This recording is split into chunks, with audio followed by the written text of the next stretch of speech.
बंधन में आपका स्वागत है। अपना चैप्टर चल रहा है केमिकल बॉन्डिंग और आज अपन करेंगे ड्रेगो रूल। तो देखिए, ड्रेगो रूल देखने के लिए अपन एग्जांपल लेते हैं।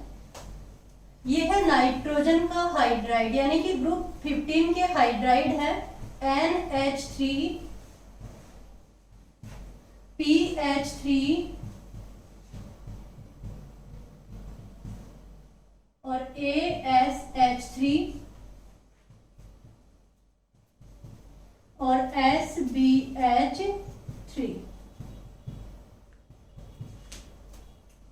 ये देखिए ग्रुप 15 के हाइड्राइड है।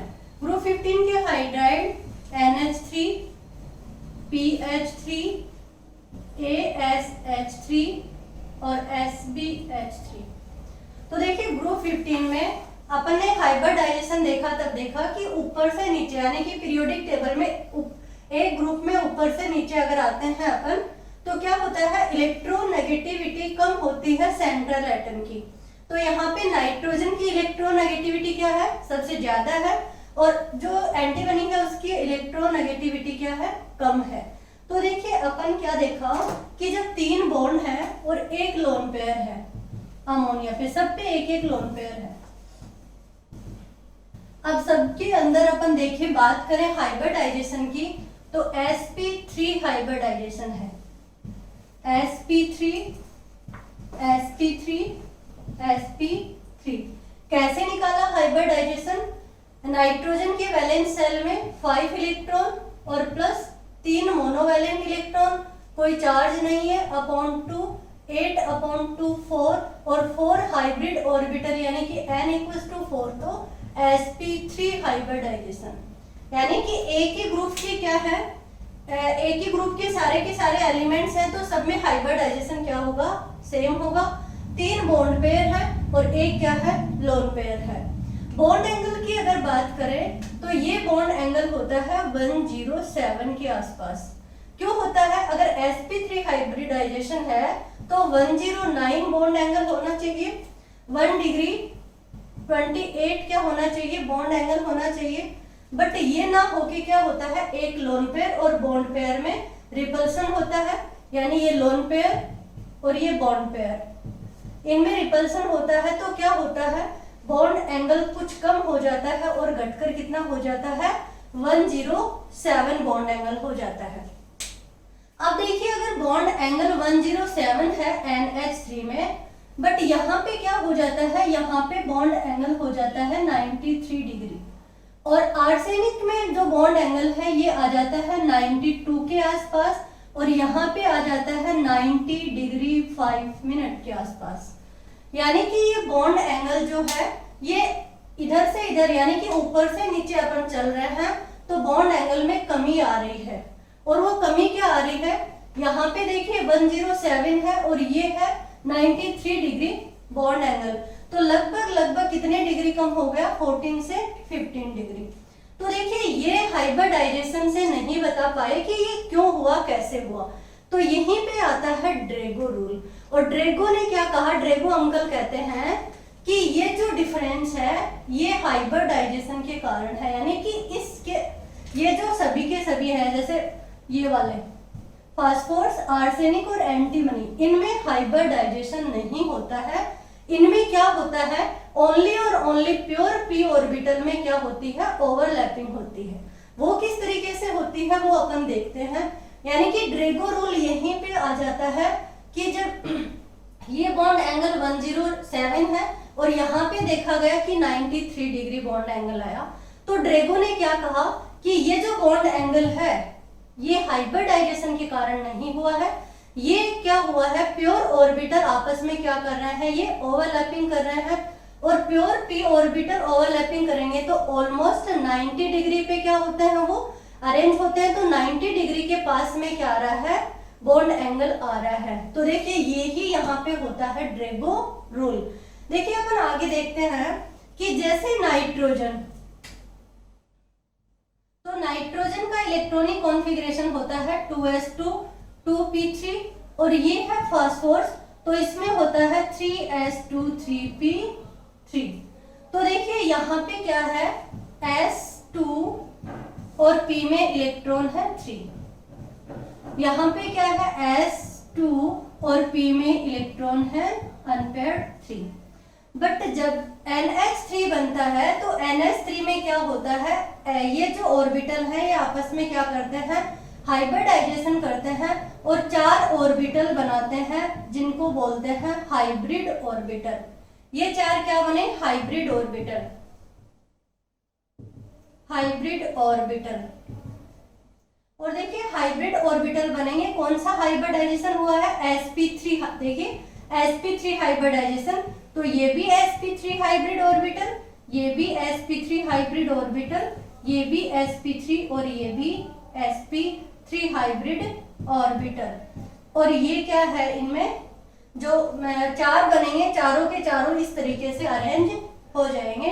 यानी होनी तो टेट्राहाइड्रल शेप चाहिए थी, बट एक लोन पेयर आने के कारण पिरामिडल शेप क्या हो जाती है, अमोनिया की हो जाती है। बट देखिए फास्फोरस के केस में क्या होता है, ये जो नाइट्रोजन है, ये नाइट्रोजन का लोन पेयर और ये हाइड्रोजन और ये हाइड्रोजन, ये वाला लोन पेयर होगा sp3 हाइब्रिड ऑर्बिटल में। ये लोन पेयर कहाँ है, sp3 हाइब्रिड ऑर्बिटल के अंदर। जबकि अगर बात करें अपन फास्फोरस की, तो देखिए इसमें क्या होता है, ये वाला px, ये py और ये pz ऑर्बिटल है। जब ये तीनों ऑर्बिटल प्योर ऑर्बिटल है, p ऑर्बिटल p है, तीनों ही क्या करते हैं, ओवरलैप करते हैं। तो देखिए p ऑर्बिटल आपस में किस तरीके से अरेंज रहते हैं, इस तरीके से, ये px, ये py और ये pz। तो देखिए ये क्या है, ये px, ये py और ये pz, और ये एक दूसरे के 90 डिग्री पे क्या होते हैं, अरेंज होते हैं। तो ये ड्रेगो ने क्या कहा कि ये जो p ऑर्बिटल है ये क्या है, आपस में 90 डिग्री पे ही क्या रहेंगे, बॉन्ड एंगल 90 डिग्री रहेगा। तो जब इनका 90 डिग्री के आसपास आ रहा है तो ड्रेगो ने कहा कि यहाँ पे क्या हो रहा है, हाइब्रिडाइजेशन नहीं हो रहा है और p ऑर्बिटल ही क्या कर रहे हैं, ओवरलैप कर रहे हैं। तो देखिए ये क्या हुआ, जब p ऑर्बिटल ही तीनों आपस में मिलेंगे तो देखिए सबसे पहले तो इस तरीके से क्या होगा, एक दूसरे से अरेंज होंगे। और देखिए ये जो s ऑर्बिटल है, ये क्योंकि s में ये 3s और ये 3p है, तो ये जो s ऑर्बिटल है ये लोन पेयर s ऑर्बिटल में ही रहेंगे। किस तरीके से, ये फास्फोरस, ये हाइड्रोजन और ये हाइड्रोजन, और ये जो लोन पेयर है ये लोन पेयर s ऑर्बिटल में होते हैं। ये बात समझ में आई आपको? मैंने कहा है ये s ऑर्बिटल में है क्योंकि यहाँ पे कोई हाइब्रिडाइजेशन नहीं हुआ है। जब हाइब्रिडाइजेशन हुआ, हाइब्रिडाइजेशन का मतलब होता है इन सबको क्या किया, मिक्स किया। मैंने ये एग्जांपल दिया था आपको लड्डू वाला कि 4 लड्डू हैं और चारों लड्डू, ये 3 लड्डू हैं मोतीचूर के और ये मान लो बेसन वाला लड्डू है। इन चारों को क्या किया, एक बुरा बना लिया और फिर क्या किया, इनको वापस से उसी साइज का क्या किया, अपन लड्डू बना रहे हैं। तो जो मोतीचूर के लड्डू है उनमें किसका स्वाद आएगा, उसमें आएगा आपके बेसन वाले का, और मोतीचूर बेसन वाले में आएगा मोतीचूर का। तो आपस में मिक्स हो गए ये। इसी तरीके से हाइब्रिडाइजेशन का मतलब होता है कि ये चारों के चारों आपस में मिक्स हो गए। अब चाहे ये ऑर्बिटल है उसमें भी sp3 है, ये है sp3 है, ये है sp3 है और ये sp3 है। तो देखिए ये लोन पेयर कहाँ है, sp3 हाइब्रिड ऑर्बिटल में है। जबकि यहाँ पे हाइब्रिडाइजेशन नहीं होता है। जब हाइब्रिडाइजेशन नहीं है तो ये लोन पेयर क्या है, s के अंदर ही रहेगा। ये s में है, चाहे वो 3s की बात करें, यहाँ पे 4s में आ जाएगा, इधर 5s में आ जाएगा। तो ये s ऑर्बिटल में है और ये p ऑर्बिटल है। जो प्योर p ऑर्बिटल है ये वाले ऑर्बिटल होंगे प्योर p ऑर्बिटल, और ये आपस में किसमें ओवरलैपिंग होंगे। देखिए p ऑर्बिटल आपस में ओवरलैप होके क्या बनाएंगे, ये इस तरीके से बनाएंगे 90 डिग्री का बॉन्ड एंगल। ये है ड्रेगो रूल। अब ड्रेगो रूल से अपन क्या देख सकते हैं, एक तो एसिडिटी देख सकते हैं, या फिर सोल्युबिलिटी भी देख सकते हैं। देखो ये जो कैरेक्टरिस्टिक्स आते हैं, क्वेश्चन यहाँ से पूछा जाता है कि इस तरीके का कैरेक्टर क्यों होता है, यहाँ पे कौन सा रूल फॉलो होता है, तो उसका आंसर आएगा ड्रेगो रूल फॉलो होता है। और ये क्यों होता है ये मैंने आपको बता दिया। सबसे जो मेन चीज होती है वो ये होती है कि यहाँ पे अमोनिया में हाइब्रिडाइजेशन होता है, और ये जो लोन पेयर है ये कहाँ पे होता है, sp3 हाइब्रिड ऑर्बिटल में। और फॉस्फोरस में कोई हाइब्रिडाइजेशन नहीं होता, इसलिए ये जो लोन पेयर है ये कहाँ होता है, s ऑर्बिटल में। अब देखिए सीधी सी बात है, अब आपसे अगर पूछा जाए कि कौन सा अमोनिया, ये है NH3, ये NH3 का लोन पेयर, और ये है PH3, ये PH3 का लोन पेयर। अब आपसे पूछा जाए कि कौन सा लोन पेयर होगा वो आसानी से डोनेट कर देगा, तो कौन सा लोन पेयर डोनेट होगा, ये होगा NH3 का। क्यों होगा NH3 का, क्योंकि एक देखिए जैसे जैसे S करेक्टर बढ़ते हैं तो इलेक्ट्रोनेगेटिविटी क्या होती है, बढ़ती है। और जब इलेक्ट्रोनेगेटिविटी बढ़ेगी तो लोन पेयर आसानी से नहीं डोनेट करेगी, तो यही कारण है कि s ऑर्बिटल की जो इलेक्ट्रोनेगेटिविटी होती है वो बढ़ती है, ज्यादा होती है, जबकि यहाँ पे s करेक्टर क्या है, 25% ही s करेक्टर है, यानी कि इलेक्ट्रोनेगेटिविटी इधर कम है तो आसानी से डोनेट हो जाएंगे। दूसरा रीजन क्या दे सकते हैं कि जो न्यूक्लियस होता है उसके चार ओर, यानी कि न्यूक्लियस के पास में जो होते हैं वो s ऑर्बिटल होता है, तो न्यूक्लियस के पास में s ऑर्बिटल है तो s ऑर्बिटल को न्यूक्लियस बांध के रखेगा और इलेक्ट्रॉन को आसानी से क्या नहीं करने देगा, दूर नहीं जाने देगा, यानी डोनेट नहीं करने देगा। इस तरीके से अपन कह सकते हैं कि जो sp3 वाले जो इलेक्ट्रॉन है वो आसानी से क्या हो सकते हैं, डोनेट हो सकते हैं, या किसी के साथ रिएक्ट कर सकते हैं, या कोई रिएक्शन में पार्टिसिपेट हो सकते हैं। इस तरीके से अपन बोल सकते हैं कि नाइट्रोजन यानी कि ammonia is a good base होता है, ammonia is a good base, और फॉस्फोरस यानी कि PH3 is a poor base. अपन बोल सकते हैं ये स्टेटमेंट, देखिए किस तरीके से।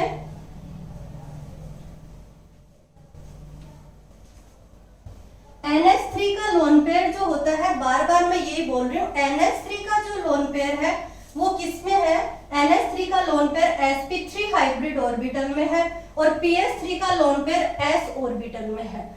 तो देखिए NH3 is a good base और PH3 is a poor base, ये बोल सकते हैं। क्यों बोला मैंने, क्योंकि ये अपने लोन पेयर क्या कर देते हैं, आसानी से डोनेट कर देगा, जबकि ये नहीं करेगा। इसके दो रीजन है, इलेक्ट्रोनेगेटिविटी ज्यादा है और न्यूक्लियस के पास में है। इस तरीके से अपन बोल सकते हैं कि ये वाले लोन पेयर डोनेट नहीं कर सकता। देखिए इसको आगे एक रिएक्शन से भी अपन देख सकते हैं, एसिडिटी बेसिसिटी के बेस पे। देखिए एक बार अगर अपन देखें कि जो अमोनिया होता है, अगर मैं रिएक्ट करूं NH3 की NH3 प्लस H2, तो देखिए क्या रिएक्शन होती है, NH4OH, ये रिएक्शन हो जाती है। बट जब PH3 की H2O के साथ रिएक्शंस करवाई जाती है तो यहाँ पे कोई रिएक्शंस नहीं होती है। क्यों नहीं होती है, क्योंकि देखिए ये लोन पेयर यानी कि ये इसके साथ में रिएक्ट नहीं करेंगे, और ये no reaction at room temperature.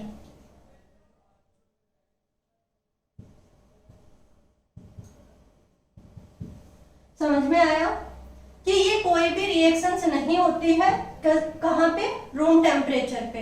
अब देखिए एक रिएक्शन और करवा सकते हैं अपन कि जब NH3 की रिएक्शंस करवाई जाती है HCl से, ये बेस के रूप में काम करता है, और ये डाइल्यूट HCl जो होता है एसिड के रूप में काम करता है।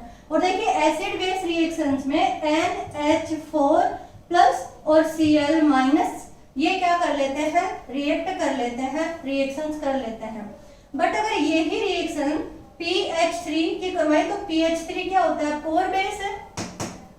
और ये अगर डाइल्यूट HCl के साथ में रिएक्शन करेगा तो क्या होगा, रूम टेम्परेचर पे ये कोई भी रिएक्शंस नहीं होगी।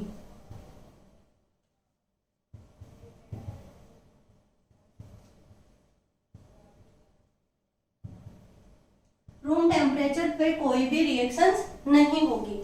तो देखिए क्यों नहीं हो रहा है, वो ही कारण कि जो हाइब्रिडाइजेशन नहीं हो रहा है कहाँ पे, pH3 में। और हाइब्रिडाइजेशन नहीं हो रहा है तो जो लोन पेयर है वो s ऑर्बिटल में ही क्या होता है, s ऑर्बिटल में ही होता है, s ऑर्बिटल न्यूक्लियस के पास में होता है, तो वो आसानी से अपने लोन पेयर को डोनेट नहीं करेगा। इसी तरीके से देखिए ड्रेगो रूल के, देखिए ड्रेगो रूल सबसे पहले तो 14, 15 और 16 ग्रुप पे लागू होता है, यानी कि जो 14, 15, 16 ग्रुप होते हैं उन्हीं पे क्या होता है, ड्रेगो रूल लागू होता है। उसके बाद में देखते हैं सेकंड मेंबर, यानी कि जब बात करें इनकी फॉस्फोरस की या फिर आर्सेनिक की, एंटीमनी की, यानी कि थर्ड पीरियड के बाद में, जैसे मैं बात करूं नाइट्रोजन, फॉस्फोरस, आर्सेनिक, ऐसे ही यहाँ पे ऑक्सीजन, सल्फर, सेलोनियम, तो देखिए ग्रुप 15 और 16 में इन पे लागू होता है कौन, ड्रेगो रूल। ये आगे इनके बाद में लागू होता है, इधर लागू नहीं होता है। तीसरी चीज जो ड्रेगो ने बताया कि कम से कम एक लोन पेयर क्या होना चाहिए, मॉलिक्यूल पे प्रेजेंट होना चाहिए। एक लोन पेयर होगा तभी क्या होगा, वो लोन पेयर s ऑर्बिटल में होगा। और क्या होगा, बॉन्ड एंगल जो होगा, यानी कि बॉन्ड एंगल 90 डिग्री के आसपास होना चाहिए। अब देखो कुछ लोग क्या कहते हैं कि यहाँ पे 93 डिग्री बॉन्ड एंगल है, तो ड्रेगो से पूछा गया कि 93 डिग्री बॉन्ड एंगल क्यों हुआ, 90 डिग्री आना चाहिए था। तो उन्होंने जवाब दिया कि कुछ थोड़ा बहुत ओवरलैप और हाइब्रिडाइजेशन हुआ होगा, तो ऐसा नहीं होता है। ये देखिए उन्होंने बताया कि 90 डिग्री के ऑलमोस्ट सेम आता है, तो इसका मतलब ये ड्रेगो रूल को फॉलो करता है। ऐसे ही अगर मैं बात करूं 16th ग्रुप की, तो 16th ग्रुप में क्या है, 16th ग्रुप के हाइड्राइड क्या होते हैं, H2O, देखिए H2O, OH, H, और सल्फर के हाइड्राइड HH, SEH, H, और टेलुरियम HH। अब यहाँ पे क्या है, हाइब्रिडाइजेशन तो सेम है, sp3 हाइब्रिडाइज, ये भी sp3, ये भी sp3 और ये भी sp3। ये जो होता है दो लोन पेयर होते हैं, यहाँ पे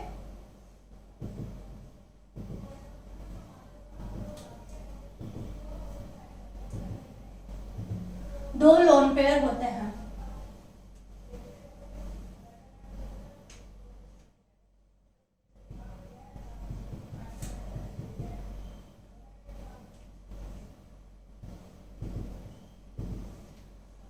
देखिए sp3 हाइब्रिडाइजेशन होता है सब में। बॉन्ड एंगल कितना होना चाहिए था, बॉन्ड एंगल होना चाहिए था 109, बट यहाँ पे 109 नहीं होता है। H2O का बॉन्ड एंगल अपन पढ़ चुके हैं, बॉन्ड एंगल पे पूरा सेपरेट वीडियो मैंने बना दिया है। तो देखिए बॉन्ड एंगल कितना है, 104 डिग्री 5 मिनट। तो जब 104 डिग्री 5 मिनट आया बॉन्ड एंगल, तो क्यों आया, क्योंकि VSEPR बोलती है कि ये लोन पेयर में क्या होगा, लोन पेयर में क्या होगा, सबसे ज्यादा रिपल्सन होगा, जिसके कारण से बॉन्ड पेयर को क्या कर देंगे, दबा देंगे, और बॉन्ड एंगल क्या हो जाएगा, कम हो जाएगा।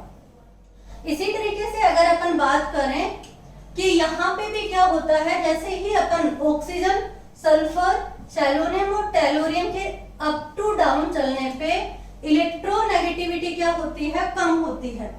तो जब ये इलेक्ट्रोनेगेटिविटी कम हो रही है, तो मैंने आपको बॉन्ड एंगल में बताया कि जब सेंट्रल एटम की इलेक्ट्रोनेगेटिविटी कम होती है तो बॉन्ड एंगल भी क्या होता है, बढ़ता है। तो देखिए कि अगर सेंट्रल एटम की इलेक्ट्रोनेगेटिविटी बढ़ेगी तो बॉन्ड एंगल इंक्रीज होगा, बट यहाँ पे क्या हो रहा है, इलेक्ट्रोनेगेटिविटी कम हो रही है, तो बॉन्ड एंगल कम होना चाहिए, बट यहाँ पे बॉन्ड एंगल देखिए कितना कम हो जाता है, ये बॉन्ड एंगल हो जाता है 92 के पास में, 92 डिग्री हो जाता है, ये 91 डिग्री के आसपास हो जाता है, और ये तो घटकर 90 डिग्री 5 मिनट के आसपास आ जाता है। तो वही बात कि कम तो होना चाहिए था बॉन्ड एंगल, बट इतना डिफरेंस नहीं आना चाहिए था कि 104 और 92। तो देखिए अगर इतना डिफरेंस आ रहा है, इसका मतलब ड्रैगो ने क्या कहा कि यहाँ पे भी हाइब्रिडाइजेशन नहीं हो रहा, हाइब्रिडाइजेशन H2O में ही हो रहा है, और यहाँ पे क्या नहीं हो रहा, हाइब्रिडाइजेशन नहीं हो रहा, तो जो प्योर p ऑर्बिटल है वो ही क्या हो रहे हैं, आपस में ओवरलैप कर रहे हैं। देखिए किस तरीके से,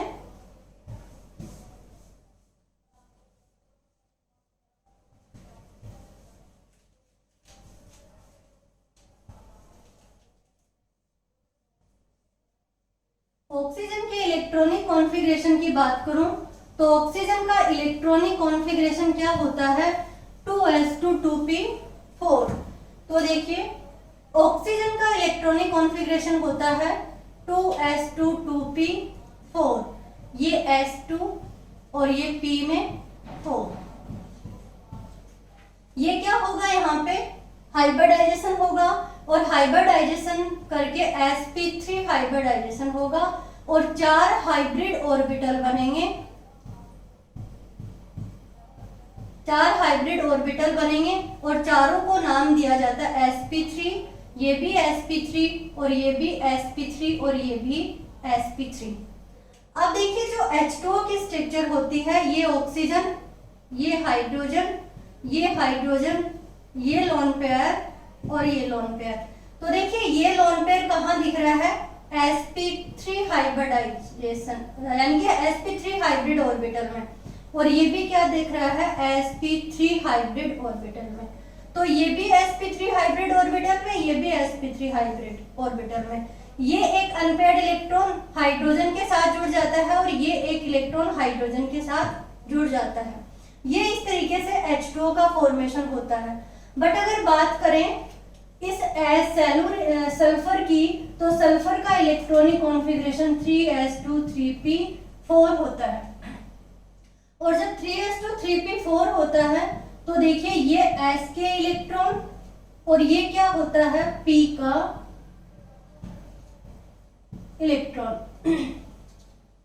तो देखिए वो ही बात कि यहाँ पे भी क्या होता है, ये s का लोन पेयर s ऑर्बिटल में रहेगा, ये p में रहेगा, जबकि ओवरलैपिंग क्या करेंगे, ये py, ये px, ये py और ये pz, ये ओवरलैप करेंगे और आपस में क्या होंगे, देखिए 90 डिग्री पे होते हैं ये, तो ये 90 डिग्री का क्या बनाएंगे, बॉन्ड एंगल बना लेंगे। क्यों होंगे, क्योंकि प्योर p ऑर्बिटल क्या कर रहे हैं, ओवरलैप कर रहे हैं, तो यहाँ पे हाइब्रिडाइजेशन हो रहा है, जबकि इनमें हाइब्रिडाइजेशन नहीं होता है।